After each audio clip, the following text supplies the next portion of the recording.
بسم اللہ الرحمن الرحیم۔ آج کا ہمارا سبق شرح مئۃ عامل وللزیادۃ، اس کے عبارت جو ہے وہ یہ ہے، وقد تکون الباء للزیادۃ۔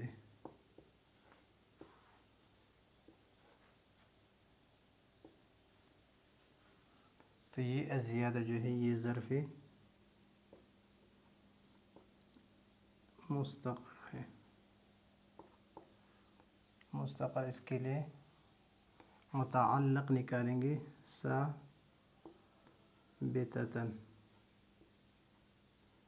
منصوب اس لیے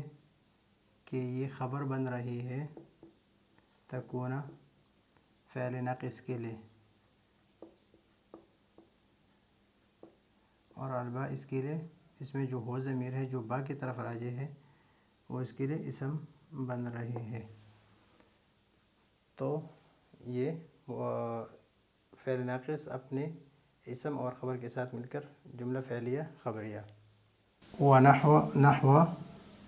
یہ تو ہم پہلے پڑھ چکے کہ یہ مضاف بنے گا، قولہ تعالی، قول مضاف،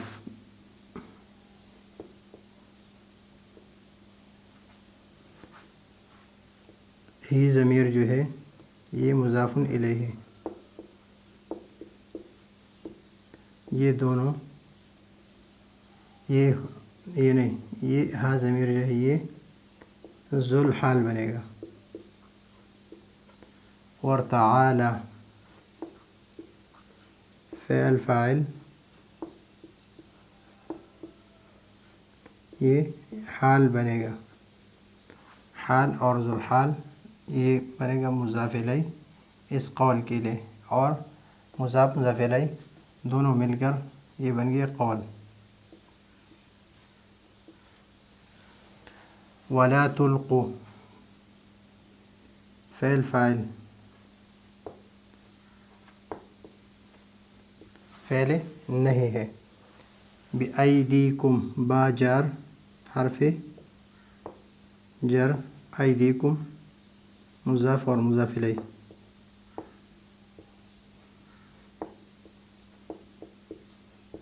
مضاف الیہ یہ مجرور اس حرف جر کے لیے، اور یہ حرف جر اپنے مجرور سے مل کے یہ متعلق ہو گیا، متعلق اول، اور الی التہلکہ جار مجرور متعلق ثانی بن گیا اس ولا تلقوا کے۔ ولا تلقوا فعل اپنے فاعل اور اپنے دونوں متعلقوں سے مل کر یہ مقولہ بن گیا، مقولہ، قول اور مقولہ مل کر یہ دونوں مضاف الیہ بن گیا بتأویل ھذا الترکیب، اس نحو کے لیے، نحو مضاف اور یہ مضاف الیہ، یہ یا خبر بن رہی ہے، خبر مبتدا محذوف مثال ہو کے لیے، اور یا مفعول بھی آنی فعل کے لیے، یہ ہے ترکیب۔ ابھی اس کا معنی یہ ہے کہ للزیادت با جو ہے وہ کبھی کبھی زیادت کے لیے بھی استعمال ہوتی ہے، اور با کی زیادت کا مطلب یہ ہے کہ جب اگر یہ عبارت سے ہٹا دیا جائے تو اس کے معنی میں کوئی خلل پیدا نہ ہو۔ اس کا مطلب یہ نہیں ہے کہ بالکل لغو ہے، اس کا کوئی معنی نہیں ہے، کوئی مطلب نہیں ہے اور ویسے لکھ دیا ہے، تو فصحاء قرآن کریم اور حدیث مبارکہ میں ایسے کوئی الفاظ نہیں ہیں جو لغو ہو، لیکن یہ تاکید کے لیے اور فصاحت کے لیے استعمال ہوتی ہے۔ تو با کبھی کبھی قیاسی زائد ہوتی ہے قیاسی، ہر کوئی اس میں اضافہ کر سکتا ہے، اور کبھی کبھی سماعی ہوتی ہے، سماعی۔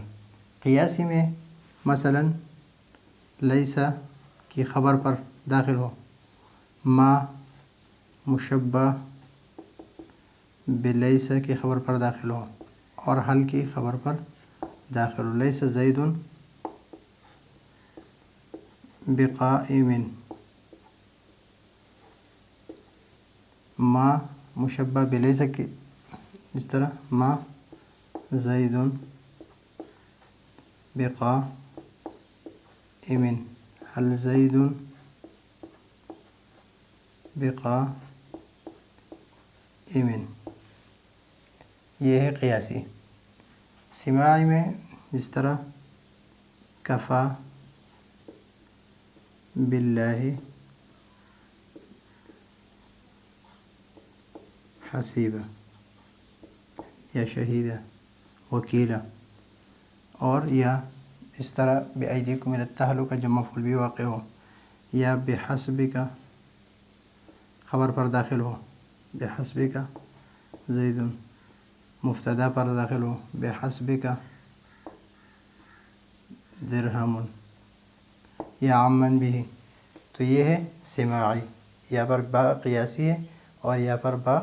سماعی زائد ہے۔ کبھی کبھی با جو ہے یہ مقدر ہوتی ہے، مثلا قسم پر جب با داخل ہو لفظ اللہ پر، وہ کبھی کبھی مقدر ہوتی ہے، جس طرح اللہ، اللہ لأفعلن کذا، تو یہاں پر با مقدر ہے، اس طرح ہے باللہ لأفعلن کذا۔ اور کبھی کبھی کیف انت کے جواب میں، کیف انت کے جواب میں خیرن، خیرن، تو یہاں پر بھی با مقدر ہے، بخیرن، کیف انت بخیرن، تو یہ با مقدر۔ یہاں پر جو معنی ذکر ہوئی ہے زیادت کے لیے، جو زیادت کے معنی ہے تعلیل کی ہے، تعدیت کی ہے، استعانت کی ہے، الصاق کی ہے، جتنی بھی معانی ہے، اس کے علاوہ اس کے اور بھی معانی ہے۔ کبھی کبھی یہ تبعیض کے معنی پر مستعمل ہے، تبعیض، تبعیض کے معنی میں مثلا وامسحوا برؤوسکم اے ببعض رؤوسکم، با وہاں پر تعدیت کے لیے، برؤوسکم، یہ با جو ہے اس کا معنی ہے ببعض رؤوسکم، ببعض رؤوسکم، کہ بعض سر کے بعض حصے پر، اور کبھی کبھی اعلیٰ کے معنی میں، یعنی استعلاء کے لیے، استعلاء، اور کبھی کبھی عن کے معنی میں، عن، مثلا ما غرک بربک الکریم، بربک الکریم، یہاں پر با جو ہے یہ با بمعنی عن ہے، یعنی کس نے دھوکے میں ڈالا ہے آپ کو اپنے کریم رب سے۔ تو یہ ہے آج کا ہمارا سبق، با کے جو اسباق تھے وہ ختم ہو گئے۔ انشاءاللہ کل سے دوسرا حروف جارہ میں سے کوئی اور حرف شروع کریں گے۔ اس وقت تک کے لیے اجازت چاہتے ہیں، اللہ حافظ۔